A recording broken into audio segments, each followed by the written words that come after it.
তিনটা মন্ত্রণালয় তারা পরিচালনা করেছে। স্বাধীনতার পরে যে শিল্প মন্ত্রণালয় কোন সময় লাভের মুখ দেখেনি, লাভ ছাড়া সে শিল্প মন্ত্রণালয়ে লাভ দেখিয়েছে এই নেতৃত্বের এই জামাতের নেতৃবৃন্দ যারা এই মন্ত্রণালয়ের দায়িত্ব পালন করেছে।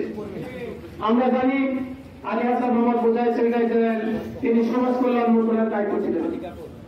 সারা বাংলাদেশের প্রত্যন্ত এলাকায় সমাজ কল্যাণে নিবেদিত করা যায়, কিভাবে সমাজের কল্যাণ দেওয়া যায় সেই চেষ্টা করছেন।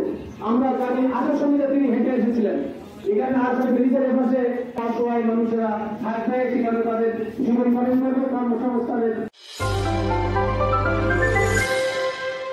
তবে আপনারা দেখেছেন মনে হয় সেটাও তিনি করেছিলেন এই সময়, পরবর্তীতে সেটা আহত হয়ে গেছে। যেমন আমি বলতে চাচ্ছি, বাংলাদেশের মানুষের এখন একমাত্র আকাঙ্ক্ষা, একমাত্র ভাষার স্থল বাংলাদেশ জামাত ইসলামী।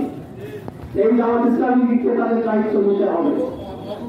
একটি শোষণমুক্ত বৈষম্যহীন সোনার বাংলা হওয়ার জন্য জামাত ইসলামীকেই আসলে দায়িত্ব নিতে হবে।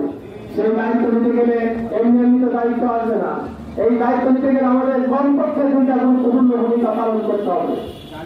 কমপক্ষে দুইটা গুরুত্বপূর্ণ ভূমিকা পালন করতে হবে। এক নম্বর ভূমিকা হল গোটা মানুষের কাছে, এদেশের আবহাওয়া জনতা গ্রাম গ্রাম যারা বসবাস করে, সবাই তার ইন্টারনেটে খবর দেখে না, ইন্টারনেট তারা চালায় না, তাদের মোবাইলও নাই। এই ইন্টারনেটের যে ফায়দা সচেতন মানুষরা পাচ্ছে, এই ফায়দা গ্রামের প্রত্যন্ত মানুষের কাছে আমাদের পৌঁছে দিতে হবে। কিভাবে? আমরা একজন দায়িত্ব দিয়ে আরো 4 জন ব্যক্তি নিয়ে মোট 5 জনের একটা করে গ্রুপ দেব। আমাদের এই পুরা জনশক্তি 5 জনের একটা করে গ্রুপ করে প্রত্যেক দিন নিয়মিত বিভিন্ন এলাকায় ভাগ করে বিভিন্ন পাড়ায় মহল্লায় গ্রামে মানুষের কাছে আমরা জামাত ইসলামী দাওয়াত পৌঁছাবো।